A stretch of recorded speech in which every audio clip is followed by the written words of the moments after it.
कई students 10th या ITI के बाद सोचते हैं क्या बिना ग्रेजुएशन के भी कोई ऐसी गवर्नमेंट जॉब मिल सकती है जहां रिस्पेक्ट भी हो, स्टेबल इनकम भी हो और फ्यूचर सिक्योर भी हो। और यहीं पर नेवी ट्रेड्समैन एक स्ट्रॉन्ग ऑप्शन बनकर सामने आता है। हेलो फ्रेंड्स, मैं हूं सुदर्शन प्रकाश और आप देख रहे हैं यूट्यूब चैनल गुरु चकाचक।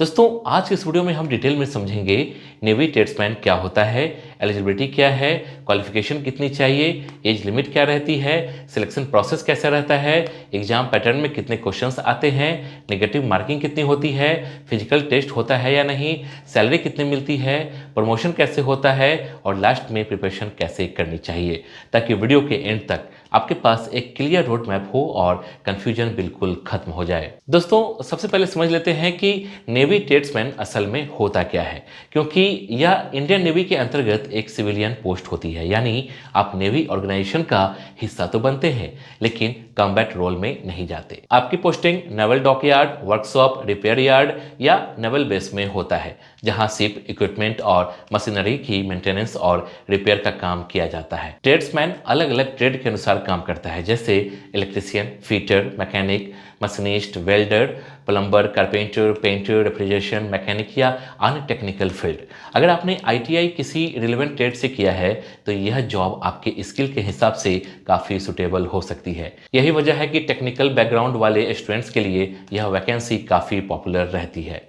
अब एलिजिबिलिटी क्राइटेरिया की बात कर लेते हैं, क्योंकि फॉर्म भरने से पहले यही सबसे इंपॉर्टेंट स्टेज होती है। नेवी ट्रेड्समैन के लिए मिनिमम क्वालिफिकेशन आमतौर पर 10th पास रखी जाती है, लेकिन ज़्यादातर वैकेंसी में रिलेवेंट ट्रेड से आईटीआई सर्टिफिकेट रिक्वायर्ड होता है। इसलिए ऑफिशियल नोटिफिकेशन ध्यान से पढ़ना बहुत जरूरी है।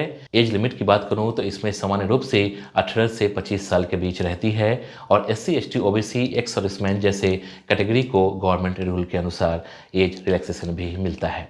दोस्तों, नेशनलिटी इंडियन होनी चाहिए और कैंडिडेट के पास वैलिड डॉक्यूमेंट होने चाहिए। फॉर्म अप्लाई करते समय फोटो, सिग्नेचर और एजुकेशनल सर्टिफिकेट सही फॉर्मेट में अपलोड करना जरूरी होता है, क्योंकि छोटी सी गलती एप्लीकेशन रिजेक्ट करा सकती है। अब सिलेक्शन प्रोसेस की बात करते हैं, क्योंकि प्रिपरेशन उसी हिसाब से करनी होगी। दोस्तों, नेवी ट्रेड्समैन का सिलेक्शन मुख्य रूप से रिटन एग्जाम के माध्यम से होता है, जो अधिकतर कंप्यूटर बेस्ड टेस्ट यानी सीबीटी मोड में कराया जाता है। क्वेश्चन पेपर ऑब्जेक्टिव टाइप के होते हैं। आमतौर पर कुल 100 क्वेश्चन पूछे जाते हैं और हर क्वेश्चन 1 मार्क्स का होता है, यानी टोटल 100 मार्क्स का पेपर होता है। टाइम ड्यूरेशन लगभग 90 मिनट का होता है। सब्जेक्ट वाइज बात करें तो जनरल इंटेलिजेंस एंड रीजनिंग से लगभग 25 क्वेश्चन, न्यूमेरिकल एप्टीट्यूड से 25 क्वेश्चन, जनरल इंग्लिश से 25 क्वेश्चन और जनरल अवेयरनेस से 25 क्वेश्चन पूछे जा सकते हैं। दोस्तों, पैटर्न नोटिफिकेशन के अनुसार थोड़ा चेंज हो सकता है, इसलिए लेटेस्ट डिटेल जरूर चेक करना। नेगेटिव मार्किंग सामान्य रूप से 0.25 मार्क्स प्रति रॉन्ग आंसर हो सकती है, इसलिए गेस वर्क से बचना जरूरी है और स्मार्ट अटेम्प्ट स्ट्रेटजी अपनानी चाहिए। अब एक कॉमन सवाल जो बार बार पूछा जाता है कि क्या इसमें फिजिकल टेस्ट होता है। दोस्तों, नेवी ट्रेड्समैन सिविलियन पोस्ट है, इसलिए आर्मी या सेलर जैसी रनिंग, पुशअप या फिजिकल एफिशिएंसी टेस्ट नहीं होता, लेकिन मेडिकल एग्जामिनेशन जरूर होता है। मेडिकल में बेसिक हेल्थ चेकअप, आई साइट, हियरिंग एबिलिटी और ओवरऑल फिटनेस चेक की जाती है। अगर कोई सीरियस मेडिकल इशू है तो फाइनल सिलेक्शन रुक सकता है, इसलिए हेल्थ मेंटेन रखना जरूरी है। रिटन एग्जाम क्लियर करने के बाद डॉक्यूमेंट वेरिफिकेशन और मेडिकल स्टेज आती है और उसके बाद फाइनल मेरिट लिस्ट तैयार की जाती है। अब सैलरी की बात करते हैं, क्योंकि मोटिवेशन का बड़ा हिस्सा यही होता है। दोस्तों, नेवी ट्रेड्समैन 7th पे कमीशन के तहत पे लेवल 2 में आती है और स्टार्टिंग बेसिक पे लगभग 19,900 रुपए होती है। इसके साथ dearness allowance, house rent allowance और ट्रांसपोर्ट अलाउंस जुड़ते हैं। इन हैंड सैलरी लगभग 25,000 से 30,000 रुपए बन सकती है। लोकेशन के अनुसार थोड़ा फर्क हो सकता है। मेट्रो सिटी में पोस्टिंग होने पर एचआरए ज़्यादा मिल सकता है।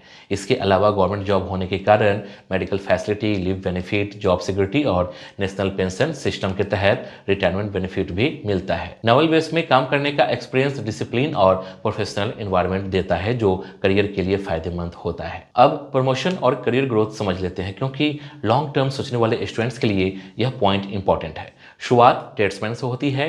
एक्सपीरियंस और डिपार्टमेंटल एग्जाम के आधार पर सीनियर ट्रेड्समैन, चार्जमैन और आगे फॉरमैन जैसे पोस्ट तक प्रमोशन मिल सकता है। प्रमोशन के साथ सैलरी और रिस्पॉन्सिबिलिटी दोनों बढ़ती है। अगर आप डेडिकेटेड होकर काम करते हो और डिपार्टमेंटल एग्जाम क्लियर करते हो तो करियर में अच्छी ग्रोथ मिल सकती है। अब प्रिपरेशन स्ट्रेटजी पर फोकस करते हैं क्योंकि बिना प्लानिंग के सिलेक्शन मुश्किल हो जाता है। सबसे पहले सिलेबस को प्रॉपर तरीके से समझो। रीजनिंग और न्यूमेरिकल एप्टीट्यूड के लिए डिटेल प्रैक्टिस जरूरी है। बेसिक कंसेप्ट क्लियर रखो और स्पीड इंप्रूव करने के लिए वीकली मॉक टेस्ट जरूर दो। जनरल अवेयरनेस के लिए करंट अफेयर्स के साथ साथ स्टैटिक जीके जैसे हिस्ट्री, ज्योग्राफी, पॉलिटी और बेसिक साइंस पढ़ो। जनरल इंग्लिश के लिए ग्रामर, वोकैबुलरी, सिनोनिम्स, एंटोनिम्स और सेंटेंस करेक्शन पर फोकस करो।